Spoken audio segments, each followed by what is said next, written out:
chat, if you see, I am streaming currently in the Overwatch 2 category. That's not bait. I'm not trying to bait you into playing Overwatch 2 today. There is no longer an Overwatch category on Twitch. It is gone. They have merged into the same category. So those remember back during beta 1 and beta 2, there was a big confusion on what category to stream in. The Overwatch 1 category, the Overwatch 2 category. Myself and some other streamers really led some cries of like, yo, like this is ridiculous. Like we got to figure this out. Figured it out. It looks like it's all sorted out. So the Overwatch 1 category is no more. So if you see people streaming Overwatch 2 for the next week, that's why. Don't get baited. Big deal. Thanks to the Prime for 13 months. Appreciated. Chat, there's so much juice today. There's this blog that came out that is talking about like what Overwatch is doing for again to fight cheating and fight toxicity, and a few other things. I'm gonna hold my opinion. I'm gonna wait to see what you guys think first because it is a lot. It's a lot. But before we do any of that, chat, I think we should all first watch the Overwatch 2 launch trailer. If you're excited, chat, give me a 1 in chat. If you're excited to watch it, give me a 1. We're only watching it if you're excited. All right. I'm going to be pausing alerts here for a little bit. Those only the 11 months. I'm going to be pausing alerts because we're going to be watching this and I don't want it interrupted. Chat, Overwatch is back, baby. Faith alone isn't enough, Kiriko. I'm stronger than you think. The Overwatch I joined was about raising the world up. They can give the people hope again.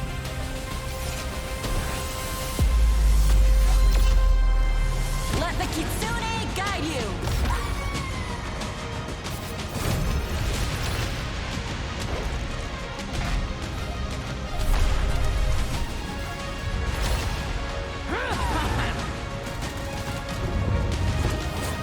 Give me back my knife!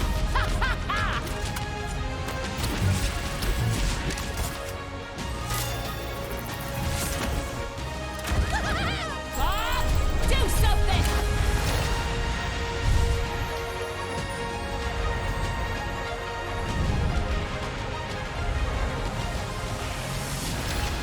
With these upgrades, they don't stand a chance.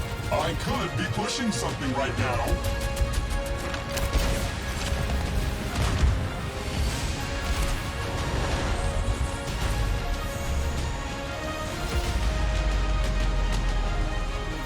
The dragon and I are one. Some of the old, some of the new. That's so clever to put it there. That's actually so clever. That is clever as shit. They're promoting the Watch Point pack? Oh, come on now. Why are you doing that, dude? Why? Come on. Don't ruin a good moment. Don't ruin a good moment. Don't ruin it. Don't ruin a good moment. Okay. Chat.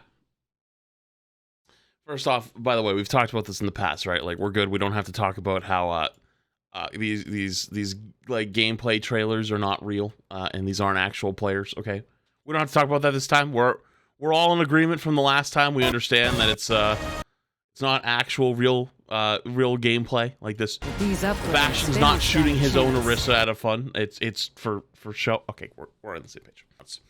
So, chat, that's not the juice, though. We want the juice. We were intellectuals here.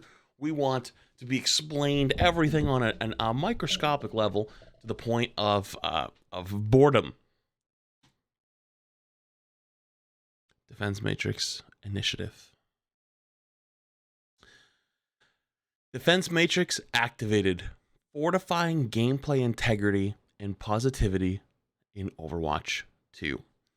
There's been a lot of people's concerns that there's going to be a lot more cheaters and a lot of people that are toxic in Overwatch 2 when the game is free to play because there's no consequences. So let's see what Overwatch has cooked up, shall we? Overwatch 2 going free to play is driven by our belief that games should be played and enjoyed alongside friends. I hate mission statements like that, I'll be real with you, but fine. On October 4th, we are excited to welcome even more players into our universe. While this is an exciting time, we also recognize that free to play introduces new challenges in how we disincentivize disruptive behavior and gameplay. We're ready to meet those challenges head on with a new initiative we're calling Defense Matrix. I didn't even know what's going on. So at least they know, they recognize it. Anti, thank you for the 10 gifted subbies. I appreciate it. Check me just for Anti with the 10 gifties or something. I'm gonna mute the alerts. Sorry, just so we can get kind of through this in one scoop. But I appreciate the support. Seriously, thank you. I don't know what the friends thing is, but I guess people have those. Defense Matrix encompasses our infrastructure of systems designed to help protect the integrity of gameplay and promote positive behavior in Overwatch 2. The initiative is spearheaded by a group made up of functional teams throughout Blizzard and have defined a set of goals that are guiding our mission to ensure a great experience for all Overwatch 2 players. Number 1 is define, develop, and nurture. Fuck, dude, I can't read for shit today. Hold on, I'm taking a sip of water. My mouth feels weird. Let me try that again. Define, develop, and nurture programs that will ensure a positive experience for all players. Simple enough. Number 2, ensure competitive integrity at every level of play by rapidly identifying and eliminating cheaters and disruptive players. Okay, they'll explain how. Create a safer community both in and out of the game by embracing a firm stance against disruptive gameplay and enabling players who are both positive and constructive to be leading voices in the community. That's interesting. Create a safer community both in and out of the game. That's different. Create a safer community both in and out of the game. Wonder what the out of the game means. By embracing a firm stance against disruptive gameplay and enabling players who are both positive and constructive by leading voices, to be leading voices in the community. Huh. Watch your toxic meme posts on Twitter. What's it be watching? You're gonna post that meme that's like, fuck Overwatch, and you're gonna wake up and your account's banned. These core philosophies guide the Defense Matrix team's effort to work together to fortify Overwatch's security and game experience so every hero can play the game in a fair and safe environment. Okay, I want to hear how. SMS Protect. We know this, but okay. SMS Protect brings meaningful change when it comes to disruptive play. This adds an additional layer of security, is an industry-proven solution in combating both cheating and disruptive behavior, further protecting your Overwatch 2 experience from bad actors. That's pretty true. The security of your account is important, and SMS Protect will help verify ownership of your accounts in the unforeseen event of an account compromise. Similarly, if a disruptive player has been suspended or banned, SMS Protect makes it more difficult for them to return to the game. True. Basically, this is like the whole tactic of like make as many determinants as possible. Like, it's always going to be impossible to completely stop every viable way to get in, but making it as hard as possible is a proven tactic. Starting October 4th, all players across all platforms, including consoles, are required to have a phone number attached to their Battle.net account on Overwatch 2. We know this. The same phone number cannot be used on multiple accounts at the same time, and players who use the same phone number to create multiple accounts. So you can't use the same phone number to create multiple accounts. Sorry. A phone number can only be used once when making a new account, and certain types of numbers, including prepaid and VoIP, cannot be used for the SMS Protect. Even if you own a previous box version of the original Overwatch, you will still need to activate SMS Protect to play Overwatch 2. Overwatch is a social game with many in-game spaces where players interact, communicate, and work together. These spaces all improve the player experience through gameplay and interaction, whether competitive, workshop, or quick play. As stewards of Overwatch, we're constantly evaluating our in-game system. As a part of this process, we've determined that there were a few spaces that were not meeting expectations and needed important improvement heading into the launch of Overwatch 2 and the weeks following. Ooh. Machine learning and audio transcriptions. Monka f***ing W. Our team has used for years, so it's been a thing. Our team has used machine learning to detect and prevent disruptive behavior, cheating, and disruptive text chat. Our detection, I'm dumb today. I can't read. I didn't eat breakfast. Our detection methods leverage multiple systems, including your in-game reports, to identify behavior that drives down the quality of the in-game experience. We're expanding our detection capabilities by introducing audio transcriptions in the following weeks after launch. So, they gonna be in your walls.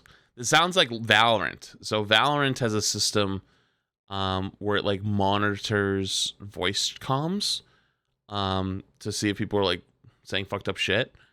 It sounds like we're gonna have that. Audio transcriptions will allow us to collect a temporary voice chat recording of a reported player and automatically transcribe it through text-to-speech programs.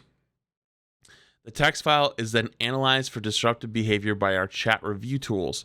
Once the audio recording has been transcribed to text, it's quickly deleted, and the file's sole purpose is to identify potentially disruptive behavior.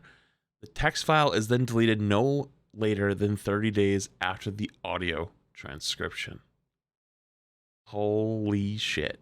So, a bot will be watching at all times. This system relies on players reporting disruptive behavior as soon as they encounter it in-game because we do not store voice chat data long-term. This means you should report disruptive behavior as it's occurring in-game to give us the best chance at detecting, catching, and preventing disruptive players. Your reports matter. Player reporting is one of the most effective methods for identifying and actioning disruptive behavior as quickly as possible. So, if you're, every step you take, every move you make, they're fucking watching, dude. Listen, if you're a little shit, you might want to look on getting some new phones, because you might be in some trouble. This is a pretty serious system, which is a significant upgrade to what we currently have. Because, well, how do I put this? Overwatch 1 has let shit run amok for way too long. Like, I've had cheaters. There's been cheaters in my games for like the last like 3 months, and I've had the same people that have been just like doing like fucked up shit for literally weeks and months on end. This sounds like that's finally going to come to an end, and you know what? I'm glad. First time user experience. This is interesting. The first time user experience, F2, or wait a minute, this looks like Tfue, but they just changed the. I see what you're doing. Is an introduction of Overwatch 2 specifically designed for brand new players to make their account post-launch. Okay, so if you're a brand new player, this is what your experience will look like. We want the first time user experience, I'm not saying Futu, to welcome players more gradually to Overwatch 2. As we've seen consistent feedback from new players feeling overwhelmed by numerous game modes and heroes, new players begin with access to a limited set of game modes and heroes, and some other restrictions to onboard them more gradually. Okay. The first phase of this new Futu, god damn it, rapidly unlocks all of the game modes and the ability to chat in-game. The first phase of our new Futu rapidly unlocks all game modes and the ability to chat in-game. Wait, so you don't have the ability to chat right away? Wait a minute. And the second phase unlocks all the... Oh, okay. Well, wait, what? The first phase of our new first-time user experience rapidly unlocks all the game modes and the ability to chat in-game. It sounds like you don't get the ability to chat right away. That's kind of hilarious. And the second phase is to unlock all the original Overwatch heroes over the course of approximately 100 matches. Okay. This focused experience eases new players into the world of Overwatch by teaching them about different modes, rules, and other high-level aspects of the game in an approachable way. Okay. Most first-time user experience restrictions are lifted while in a group. So new players can team up with their friends at any time to play almost any game mode. Competitive is an exception to this rule because new players must complete a specific challenge to access this game mode. Okay, you have me. You still have me, but I'm not gonna lie to you. I'm a little confused. So you're telling me that as a new player, you're gonna load up the game, and you're not gonna have all the characters. But if you play with friends, you will have all the characters. So what happens if you play with friends and then you go back to playing by yourself a different day? You're going to go on through and unlock them all again? And you're like, oh, I was playing with my friend. I started learning this brand new hero. It was cool called Cassidy. And then you go back to playing by yourself and you don't have Cassidy anymore? That just sounds dumb to every new player. You can skip it if you want to. I'll keep reading then. I'll keep reading. But like, I understand what they're doing though. Like the whole idea of like keeping you from being overwhelmed is not bad. It's actually good. This shit is just stupid. Like this shit is just dumb. It's making more and more rules. And as someone who's been put in that box as a high level player where we like, you can't stack and like, you know, if you're 3,900 or in Masters, as long as your MMR is above GM in the back end of the matchmaker, you actually still can't play with friends, even though the rules say that you can play with friends in Masters, you can't in GM, but because it's your hidden matchmaker, which you don't know what that number. I know about being put in a box with a million little rules. It's not fun. So that's why I don't think this is good for new players. It's too complicated for someone brand new because we're already taking away heroes from them because that's too complicated. You get what I mean? Anyways, let me keep reading. Requirements to enter competitive mode are changing with Overwatch 2. We are removing players' levels in-game, so instead of having to reach a certain level, new players are now challenged to win 50 quick play matches before competitive unlocks. Let me finish. This gives new players time to prepare for the higher expectations that come with competitive, while long-term players don't feel discouraged by teammates who have less experience. In the process of unlocking competitive, we analyze new player skill to optimize matchmaking in the way that feels good to everybody. So this has been a thing for a long time. I'm glad that they're actually just saying this. This has been such a thing for so long. This is why, okay, I hate to say it, but like this is why every fucking silver and bronze player who makes a new account and then they like magically place like plat and they're like, see, look at me, I'm actually plat, I'm not actually bronze. It's like, no, bro. The system got confused because it tries to analyze you. And if you play with friends that are actually higher level than you, it can actually skew that data. For example, way back when I made another account, I played with a friend of mine who was brand new to Overwatch. And I did my first 5 placements with him just to see where I would place. This was like in 2019. And we both placed 22 and 2300. I placed 2300. And he placed 2200. I told him I couldn't really do it with him at that point because, like, I'm not going to lie, I was going to zoom through the ranks. But, like, I placed so much lower because I queued with him. But then I made another account and I hit the max rank, which was 3,300.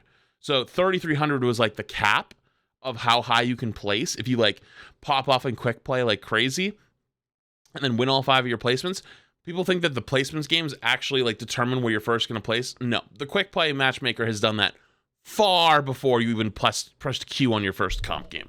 So this is like the idea of the quick play matchmaker is learning about how you are as a player through all of those 50 wins or a total of about 100 games if you're 50-50. That way you can be placed in a correct elo. But that's always existed. While this process while this process helps new players join the fun, it's an effective way to discourage disruptive behavior and cheating. First-time user experience is an investment to complete because it takes time to unlock game features. Yes, so you put another barrier on being able to let people get back into the game. It makes it harder to, be someone who's like constantly cheating or disruptive. Competitive specifically cannot be accessed without winning matches. Disruptive players are unable to immediately affect the larger community, with things like voice chat and match chat unlocking later in the first-time user experience. So your first time in Overwatch, you can't talk to people and you can't chat. That's hilarious. Brand new accounts made by cheaters or disruptive players will all have to go through this experience, giving us a chance to identify suspicious accounts before they enter other game modes. The first-time user experience was designed to make Overwatch 2 a welcoming, approachable, and fun game for everyone who chooses to play. This experience only affects accounts made on or after the October 4th release date. Anyone who played prior, as well as the Watchpoint Pack owners, dude, I'm getting so sick of this Watchpoint Pack, will not have to play through the first-time user experience. Okay, so I have one question that's going to be posed. Isn't this going to make quick play like more toxic? Hear me out on this. Most people don't really care about quick play like win-loss because it's quick play. But if you need to win 50 games to advance, and you have people that are kind of like trolling, and you have people that are like just playing new heroes, then wouldn't they be more toxic because they want to win those games? Not really, because new players will be grouped with new players for the most part. Yeah, but wouldn't the new players be toxic to each other because they're trying to get to ranked? And then they're like, oh, and this is very common. As someone who watches low-level players, it's very common that a low-level player who's fucking dog shit at the game watches a few streamers or a few games, and they think all of a sudden, okay, I watched Flats on Numbani first plays Winston and jumps high ground. That's what I should do. They don't understand why you jump high ground. They just know that that's the action I do. So they will jump to high ground and just die. And then they will be like, well, that's not what happened to Flats, so it must be my teammates. And that will start them like, I kind of ego them and wanted to be better than them. But like in quick play, I feel like that doesn't happen as often. I don't play much quick play, so I'm probably wrong. But I would just assume that would probably cause an increase. But they can't talk because the first time user experience, holy shit. Dude, these guys are fucking geniuses, actually. Dude, wait a minute. You can't be toxic if you can't talk. Wait a minute. Actual geniuses. Wait a minute. That is smart as shit.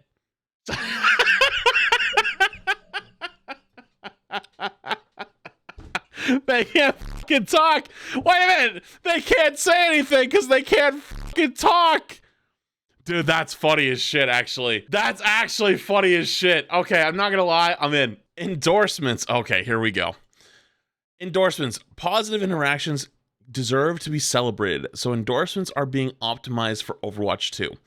There will only be a single endorsement category per match rather than splitting into 3 different categories. They're removing more choices. I understand this. The idea of which one do you want to give them? Do you want to give them sportsmanship, good teammate, or shot caller? And shot caller was very clearly the best one. Was probably a small mental game. And and you'll only be able to endorse players on your team. Wait, so if my team sucks, I can't just endorse the enemies? that was my favorite thing. If my teammates sucked, I just endorsed enemies. Through this change, positive players will have an easier time achieving and maintaining high endorsement levels. Our goal is to help players recognize and aspire to be positive forces in the community. We plan to award the Battle Pass experience to players with high endorsement levels and show our appreciation. Listen, man, I'm sure they had some data that completely tells me I'm wrong, but like, at least for my rank of players, I have never seen a person care about endorsements in their whole life. It's literally a meme. Like when endorsements came out, there was literally memes of like, endorse me. And then I have only hit the endorsement button like 4 times in the last year. And that's when I was trying to get from plat border to diamond border to get like the last little bit of XP. Nobody really uses it up here. Maybe they have some data in lower levels, but I wonder if there'll be better rewards, because loot boxes didn't mean shit. Hello, have you met Get Quaked on? The Quake does it as a meme, though. He's not serious. Like, the whole point was, like, the whole point of it was that nobody has rank 5 endorsement in top level play. So, like, you got to go to quick play and farm it to make that, like, happen. It just doesn't. High level players just don't give a shit. Like, I haven't seen someone in ranked with higher than a 3 in forever at this point, actually. Quake is also banned for toxicity. There goes that. There goes that one. Oh boy. Anyways, what was I saying? Oh yeah. So, I hope that there's better rewards for the endorsement system. That would be cool. Maybe it would actually make it a use system. And I mean that across from all ranks, because I'm sure they have some data for it. But pre-competitive match screen. As we've mentioned, players' levels are being removed for Overwatch 2, with experience going towards leveling your battle pass. Fair. This means portrait borders that symbolize player level are going away from all game modes in Overwatch 2. Honestly, a welcome change. And competitive skill tiers will no longer be displayed before each competitive match. This one's weird. I understand it, but man, not being able to see, like, chat. You guys watch Twitch, right? You guys watch me, you watch other people. When you watch me load into a game and you see everyone in the game is top 500, you're like, whoa, this is a fucking game. You know what I mean? Players will have customizable name cards and tiles that will display alongside their name in-game and player icon. There are a few reasons for this change. We found this to be a pain point for competitive, as some players were passing judgments onto their teammates before the match began. That's the part I'm saying I recognize. That's true. That's 100% true. Causing either explicit or implicit bias to occur immediately. So what this means, chat, is basically it was twofold. One, when you loaded in a game and it was all like GM top 500s and you had a diamond player, and the diamond player, everyone looks at the diamond player and they're like, shit. Everyone's like, we have a diamond player. But it also goes in the reverse, where you have someone who doesn't say a word, like no one says a word to them, and then you just hear that person unmute their mic and they go, I think I'm in the wrong lobby. And you're like, why did you say that? Like, dude, that's the one rule. Never say that, dude. Like, you have a private profile. You're probably 3501. Just keep your mouth shut. Just shut up. Shut up. That's the point, though. But like, it's also like, I don't know. It also works in reverse, though. It works in reverse in some ways, because if I load into a game and I have someone who's a diamond player on my team, I'm not going to get mad at the diamond player. I'm not going to flame them. Not like I really flame many people anyways. I only flame people that flame others first or me first, but like we're not going to go down that road. Point is, though, I'm not going to be like, oh, like Ariana's kind of trolling, like they're kind of like not really hitting shots or anything like that, like, because I know they're diamond. I'm like, this isn't their fault. They're in the wrong game. It happens. I won't know that, or players won't know that. They will just expect them to be at the same level, and they're not. So this goes both ways, but I think that the other end is stronger. I think it is definitely more of a pain point that it was passing judgment onto teammates. However, though, I would propose a system where you can show your rank if you choose. I want to show off I'm top 500. I want to show people I'm the fucking best. If I'm rank 1, I want people to see I'm fucking rank 1. I worked for that shit. Like, if I load into a lobby and I'm the only person who's showing my rank and I'm top 500, guess what? Dude, I own this fucking lobby. I'm the only person that is showing that I know my shit, and people will listen to you. If you want to hide it, though, that is totally fine. I think that's your right. But I think doing away with it completely is basically makes every game look like quick play, and it kind of loses another aspect of ranked, and I don't like that. We want this change to help players work together by eliminating potential biases. Agreed, though. Agreed. That there is definitely biases. 100,000%. Ping system. The ping system is a new feature in Overwatch 2 that gives player the ability to communicate with their team without having to use voice chat, which is good. This is actually a very good system. The system enhances voice communication while also providing alternate ways to share information with the team. Also, can I just say really fast, I'm actually I gained so much respect for Team 4 throughout the betas and the original alpha that I got to play in because of this. How fast they worked to improve the ping system, because at first it was very clunky. And I didn't think it was going to be that valuable, but by the end of... Who is Team 4? It's the Overwatch team. Sorry, Team 4 is the name of the Overwatch team within Blizzard. They worked so hard to make it a good system, a fair system, and it looks good. I actually think that they deserve a lot of respect for this. We understand that some players do not wish to participate in voice chat, and all our hopes is the system is valuable to those players. So all those times you have someone on your team who just doesn't talk, they might not be comfortable talking. That is their right. In a comp game, there's people that believe that they should talk, and I agree with you. In competitive environment, people need to talk, but it's also gaming. It's not that serious. Ranked is not the same level as tournaments or scrims or team play. There is levels here we have to keep in mind, and I think ping system is going to do wonders for ranked. That's what I think. So. And lastly, this is a big one as well. General chat. The general chat in-game menus is being removed from the game because we found it to be an area where frequent disruptive behavior occurred. General chat doesn't serve a productive purpose. It could be removed without compromising the core mechanics of the game. Other chats will remain in-game for player use. This is massive. This is a good change. This is a good change. I think I said it on stream many times, but I was very, very heavy on proposing this change. I wanted this change pretty bad. Dude. So, okay, now it's time to talk about it. So those who don't know, the reason why this needed to go was, first off, who actually learned anything good from general chat? Mostly it was just people either shit posting, self-promoting Twitter, or Twitch. But the bad was way worse because people were impersonating streamers, and impersonating YouTubers, impersonating people, and then saying really fucked up shit, racist shit, homophobic shit, sexist shit, and then would plug their stream, so people would go basically hate raid them and be like, yo, why are you saying all this fucked up shit? And they were like, I didn't say anything. Because those who don't know, in Overwatch, you can share the same name as other people. Surprise, if you see a flats in your gold game, I know a lot of people don't think I'm that fucking good at DPS, but I promise you I would shit on you in a gold lobby on DPS. I'm low masters, mid masters, and I don't even play the role that often.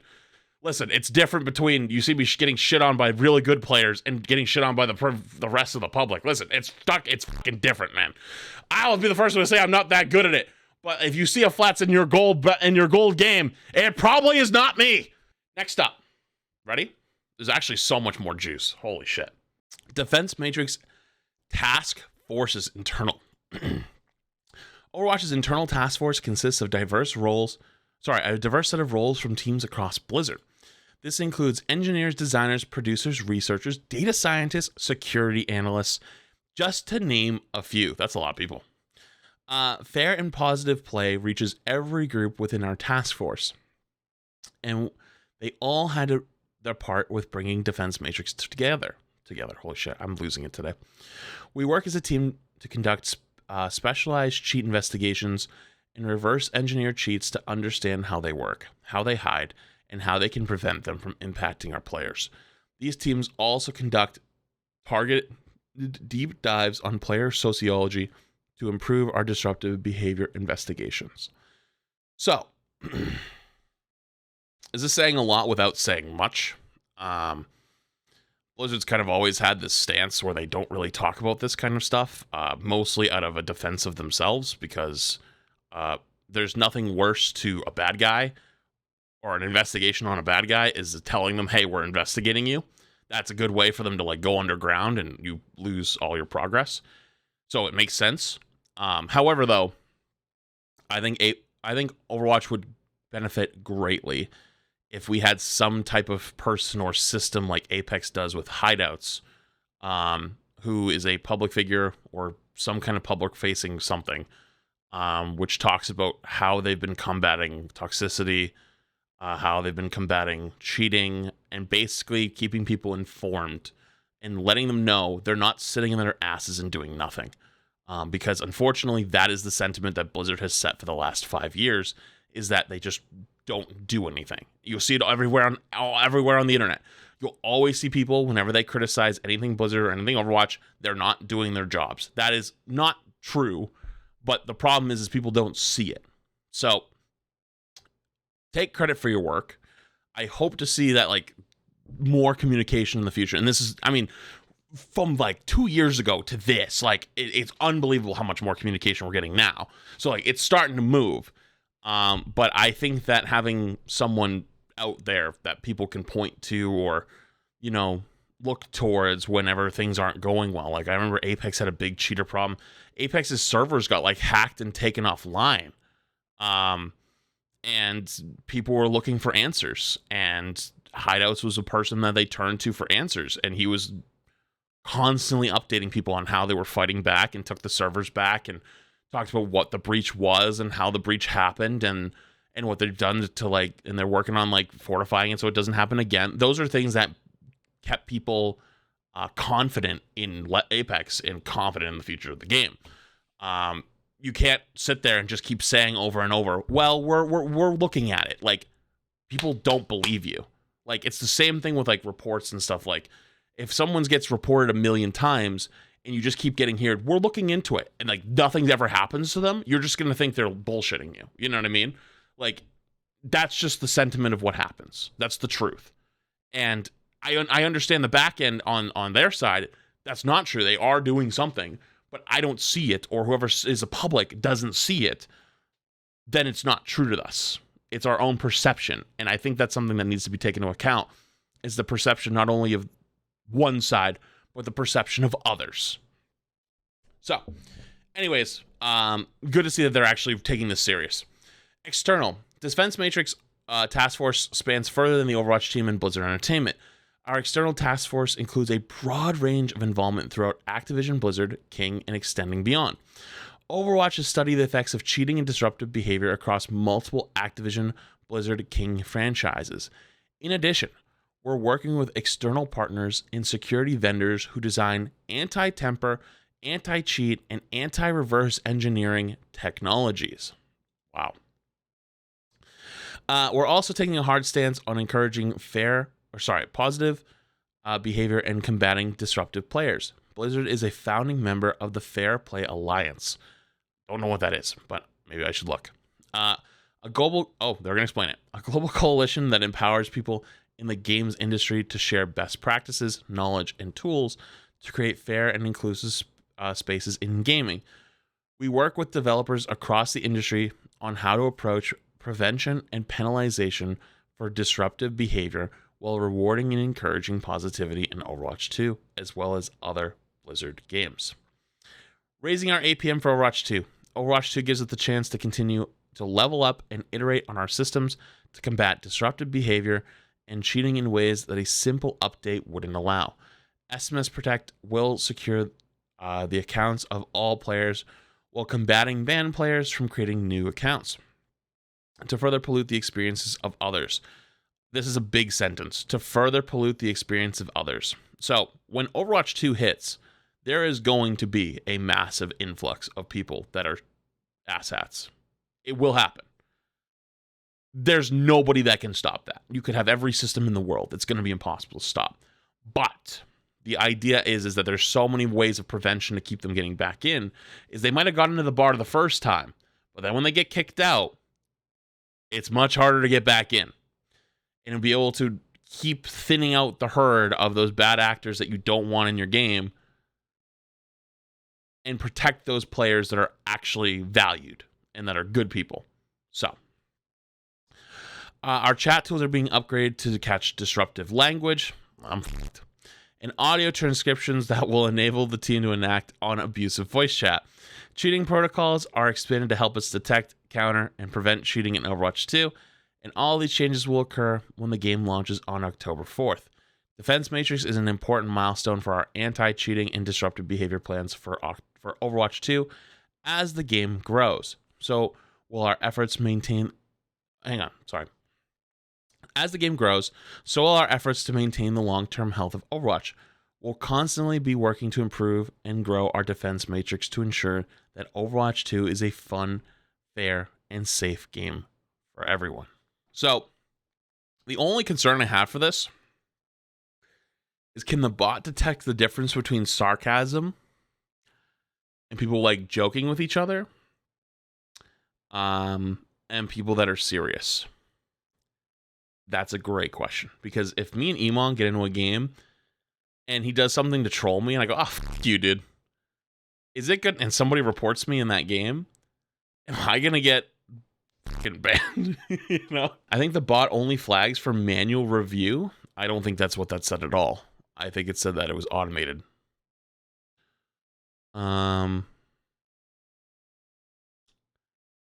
Let's see. Transcriptions will allow us to collect a temporary voice chat recording for the player, automatically describe it through text-to-speech programs. The text file is then analyzed for disruptive behavior by our chat review tools. It's analyzed for disruptive behavior by our chat review tools. Once the auto recording has been described to text, it is quickly deleted. So that doesn't say anyone is manually reviewing that.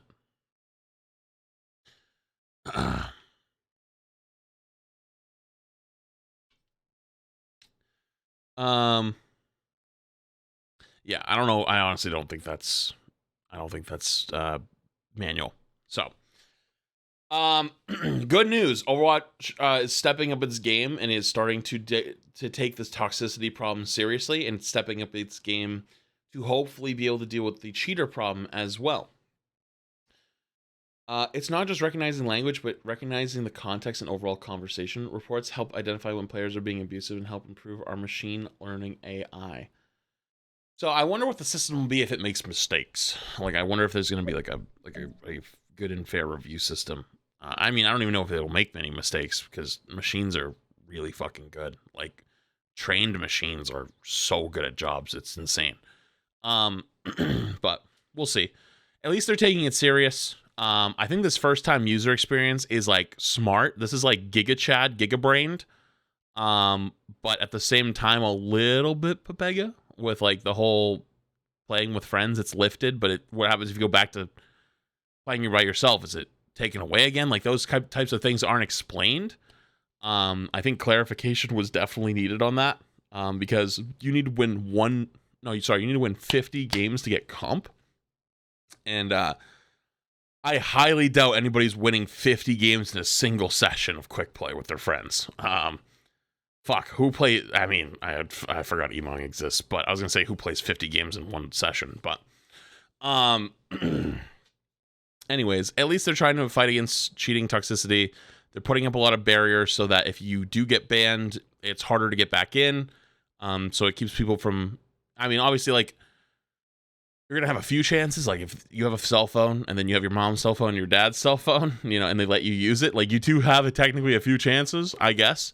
But, like, if you really are fucking up that bad, you're probably going to burn through those chances as well. And, well, unless you're buying a new phone number, oh boy, it might be a little bit tough. Anyways, so. Stars, it's disruptive behavior across matches and recognize when a player is being constantly abusive. Also, if someone gets banned and feels it's not justified, they should appeal it with Blizzard customer service. Blizzard customer service, in my humble opinion, has not been the most helpful of people. And realistically, I've seen so many people get banned for shit that genuinely should not have been banned. I mean, there was someone in the community literally tested their auto ban system, and it kept it, even though they never even played a single game. So I feel that, but it is somewhat concerning because we don't know how powerful it is yet. But I'm glad they're taking it serious. Like, I'd rather take it more serious and then tone it down if needed, or tone it up even more if needed, than like pretend it doesn't exist. Because this has been a problem for not only like streamers and high level players, but for especially lower level players. Because I'm gonna just be real with you, like, anytime I've played in plat and like diamond, people say the most heinous shit. Like, that's honestly why like GM is like the promised land, is because if you work all the way up to Grandmaster and top 500, that basically becomes your whole personality. And I would say 95 out of 100 GM players have a specific Overwatch Twitter, and they participate in the Overwatch culture online outside of the game. And they always either like they meet other people, they play with other teammates, they try to like get on teams and scrim. There's very few players who casually play and like are outside of the community in GM. There really isn't that many. So in low level though, you don't have that same level of accountability. They're just people who are just playing just to play. So toxicity and shit will run way more rampant in lower ranks than it does in high ranks. So that's just my personal take on that. So I'm glad to see it though. Seriously, I'm glad to see it. I'm going to turn alerts back on.